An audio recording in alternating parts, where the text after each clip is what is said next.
स्वागत है आपका हमारी आज की कक्षा में।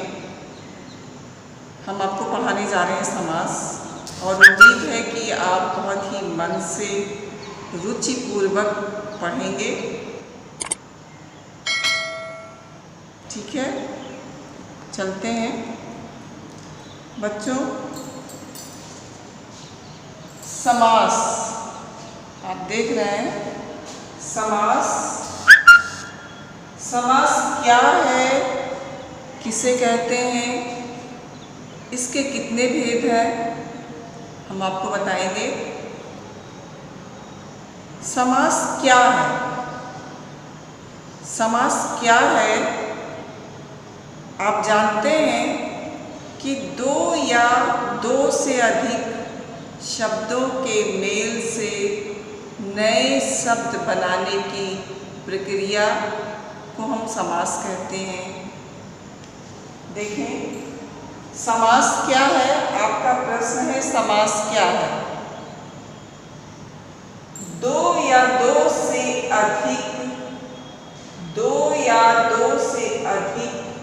शब्दों के मेल से नए शब्द बनाने की प्रक्रिया समास कहलाती है। बच्चों, दो या दो से अधिक शब्दों के मेल से जो नया शब्द बनता है, इस प्रक्रिया को हम समास कहते हैं। आप ध्यान देंगे, संधि और समास में अंतर होता है। संधि में दो वर्णों का आपस में मेल होता है। संधि में दो वर्णों के मेल को संधि कहते हैं। संधि में दो वर्णों के मेल होते हैं और समास में दो शब्दों के मेल होते हैं। अंतर ये आप ध्यान रखिएगा कि वर्णों का मेल संधियों में होता है और समास में शब्दों का मेल होता है। समास क्या है? फिर से ध्यान दें, दो या दो से अधिक शब्दों के मेल से नए शब्द बनाने की प्रक्रिया को हम समास कहते हैं। ठीक है, फिर आता है समस्त पद। ये समस्त पद क्या है? भ्रम में समझ नहीं पाते बच्चे की समस्त पद क्या होता है। तो देखिए, समस्त पद क्या है? विभिन्न शब्दों के समूह को, फिर से सुने, विभिन्न शब्दों के समूह को संक्षिप्त करके बना शब्द जो है समस्त पद या सामासिक पद कहलाता है। समस्त पद या सामासिक पद कहलाता है। ठीक है, फिर आता है, हम समास बना लिए। जो एक पद बना वो समस्त पद हो गया या सामासिक पद हो गया।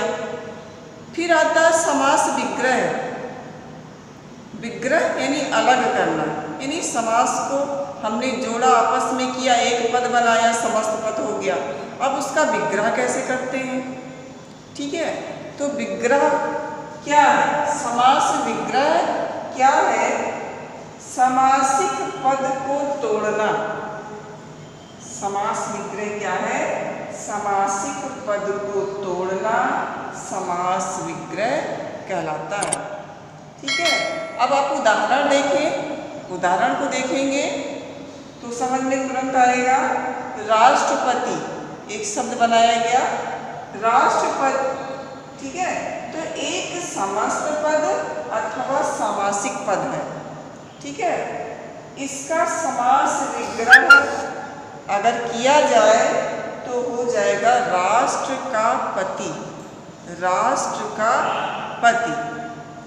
ठीक है, तो इस तरह आप समास क्या है, समस्त पद क्या है, समास विग्रह क्या है, समझ चुके होंगे।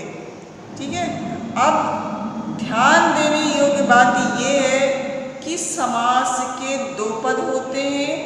समास के दो पद होते हैं, एक पूरब पद यानी पूर्व पद और उत्तर पद यानी पहला पहला पद और बाद वाला पद। ठीक है, यानी इनको हम दो पद कहे, पूरब पद तथा उत्तर पद। और संधि में ऐसा कुछ नहीं होता है। समास में दो पद होते हैं, पूरब पद और उत्तर पद, लेकिन संधि में ऐसा कुछ नहीं होता है। ठीक है, इसी तरह से संधि और समास में कुछ समानताएं हैं। दोनों में विग्रह होता है और दोनों में मेल होता है। संधि और समास में दोनों में एक समानता है। क्या समानता है? दोनों में संधि होती है और दोनों में विग्रह होता है। लेकिन संधि में क्या होता है? संधि विच्छेद होता है और समास में समस्त पद तथा समास विग्रह होता है। ठीक है, इतना ही आप अगर दिमाग में रखेंगे तो कभी आपको नहीं भूलेगा। अब आते हैं समास के भेदों पर। बच्चों, हमने पढ़ा समास क्या है। ठीक है, समस्त पद क्या है, इसके दो पद, पूरब पद, उत्तर पद। ठीक है, समास विग्रह क्या है, अलग करने की प्रक्रिया समास विग्रह हो गई। समझ में आ गया होगा।